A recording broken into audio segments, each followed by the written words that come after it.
Hello, dear students. I am here, Lalit Kumar P. Bhaiya, Associate Professor, Electronics and Telecommunication Engineering Department. Dear students, today we will learn digital signal processing, the next part of the classification of signals and system. Till now we have gone the various parts, that is near about 5 parts of the classifications of signals and system. Today we will learn the 6th part as a system here. What is system? How it can be analyzed, that we will see here. So this is the next part of the signals and systems, that is digital signal processing. So what is system? System processes the input signal to produce the output signals.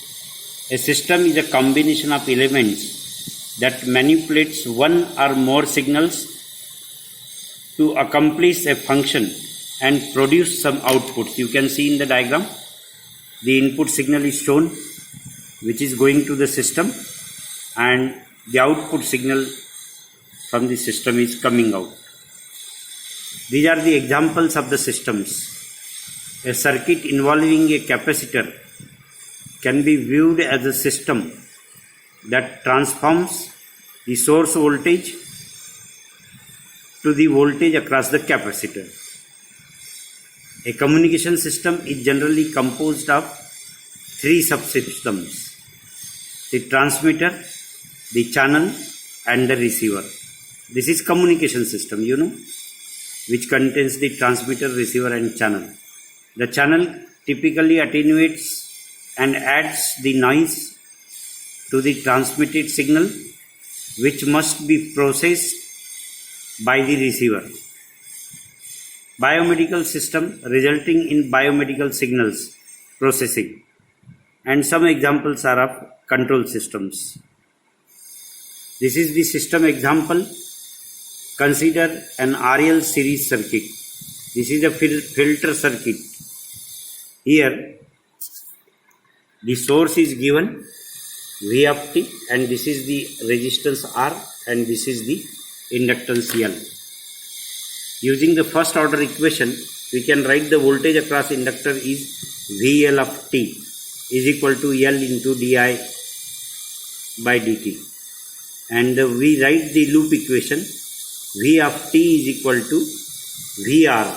VR is the voltage across the resistance R, plus VL of t, voltage across the inductor, is equal to I of t into R plus L into di by dt. This KVL can be written here, and using this example we can analyze. Discrete time signals. Simple manipulation discrete time signals, where we use this graphical representation. This is shown as the adder of the 2 signals x1 of n and x2 of n. So y of n is equal to x1 of n plus x2 of n. This is the signal multiplier. X1 of n and x2 of n can be multiplied. You will get x of n is equal to x1 of n plus x2 of n. This is the constant multiplier. Constant is a, shown on arrow. So y of n is equal to a into x of n. This is the unit delay symbol, particularly Z inverse. This is the input x of n. So you will get y of n is equal to x of n minus 1. Otherwise, you can also write here Z inverse x of n. This is unit delay unit. And this is the unit advance Z block.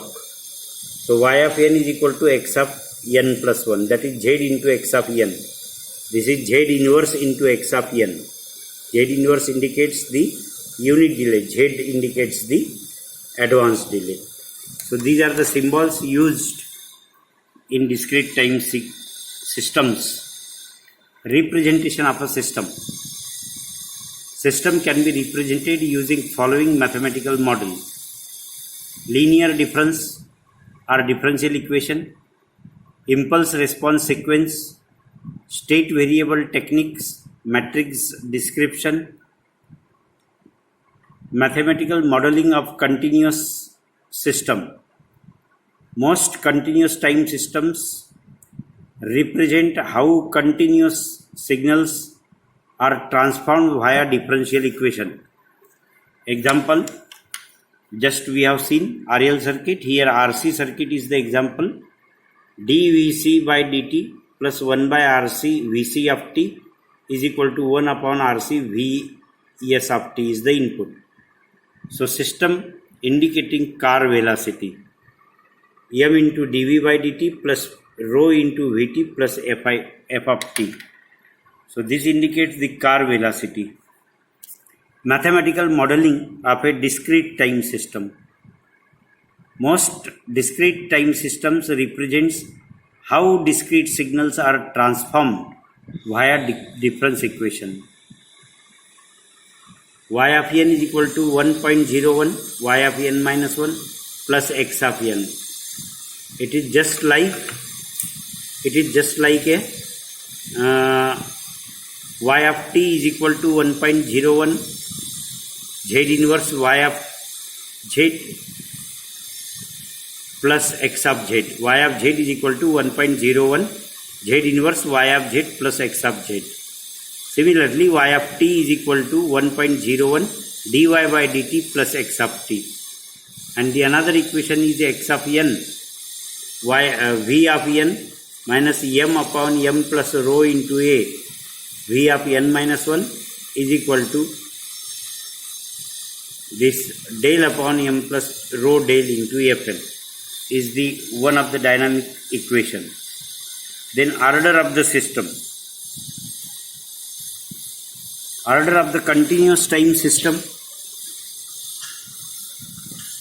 Order of the continuous time system is the highest power of the derivative associated with the output in the differential equation.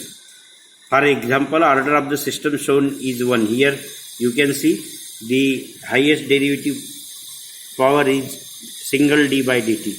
So its order is first. If it is d2 by dt square, the order is second. This is the representation of the order of the system. Order of the discrete time system is the highest number in the difference equation by which the output is delayed. So number of delays represents the order of system. Actually in discrete time system, x of n minus 1 represents the dx by dt, or it is represented z inverse x of z. So this is first order. X of n minus 1 represents d2x by dt square, or z to the power minus 2x of z. This is second order. Similarly, here the order of the system in discrete time system is delayed, depend on the number of delays. You can see this equation.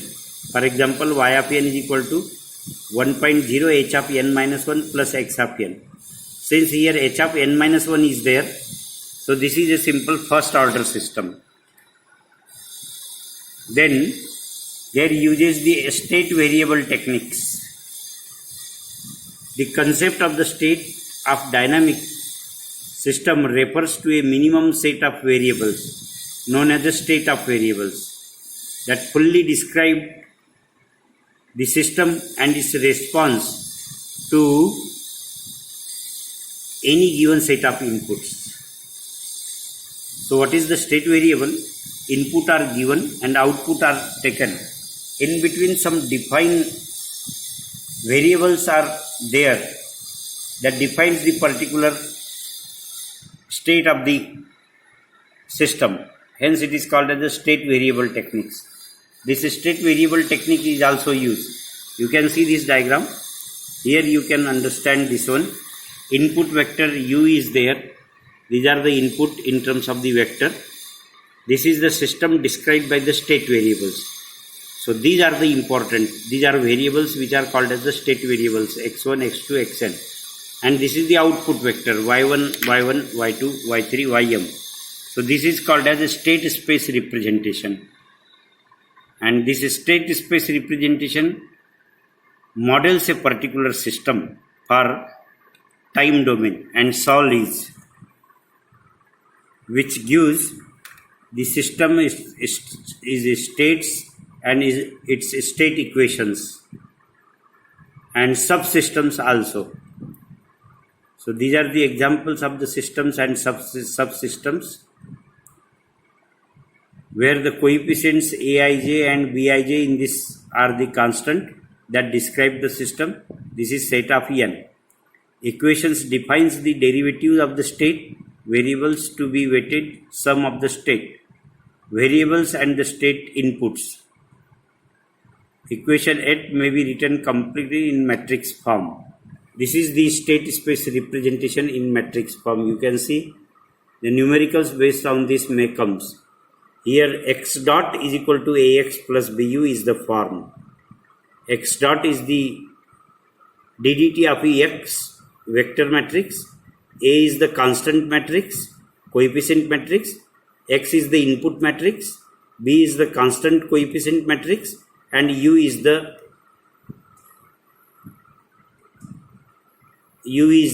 column vector matrix. That is another vector inputs. And these are the equations which is shown here, can be represented for the state space matrix. These are output equations. These output equations is in terms of y is equal to cx plus du. Y is the vector matrix, output matrix. C is the output coefficient matrix. X is the input matrix. D is the coefficient matrix. And U is the state variables. So this type of output equation can be written for the state space variable. So these are the two equations. X dot is equal to ax plus bu and y is equal to cx plus du. Block diagram representation we have seen for the state space approach. And vector block diagram for a linear system described by state space system dynamics. You can see this is vector diagram. U of t, B is the coefficient matrix, C is the coefficient matrix, D is the coefficient matrix, input x, then x dot, and A is the matrix, here y of t. So this is the block diagram of the state space approach. Sampling theory. In digital signal processing, sampling theory is very important, which uses the sampling theorem. What is sampling theorem? The frequency of the sampling, that is fs, must be greater than or equal to 2 times of the bandwidth. So fs it must be greater than or equal to 2 times of the fm, where fm is the input signal. And why this sampling theorem is required? To get the faithful reconstruction of the input signal at the receiving end. Without this, using this sampling theorem, there should not be a faithful reproduction at the output. And for sampling theorem, we use the A to D converter. You can see this diagram. This is called as a sampling, and you can see signal waveform and sampled waveform, and this is impulse sampler. Impulse sampling with increasing sampling time t, sampled waveform, and these are the outputs. This is the introduction about the sampling. This is the mathematics you can use for sampling. Interpolation and decimation formula you can use. Aliasing in the sampling. How the aliasing can be avoided with the help of the sampling that is shown. Anti-aliasing filter can be connected, A to D conversion, and you will get the output without any aliasing. This is practical interpolation. Natural sampler shown here, sampled waveform. This is the bandpass sampler which is shown here. and this is the quantization. Quantization also plays an important role while converting the sampling output into digital output also. This is the quantization procedure. This is quantization error. The question may be asked, what is quantization error and quantization? This is the types of quantization. This is various types. The noise available. How the quantization reduces the noise also. What happens if number of representation level increases? Greater than 64 distortion is significant. Quantization error is uniformly distributed in interval minus delta by 2 to delta by 2. The average power of quantization error QE. This is quantization average power. You can show. Thank you very much for listening this video and seeing this video. You can study in detail from the books and my notes, and if you have any doubt you can ask me. Thank you very much.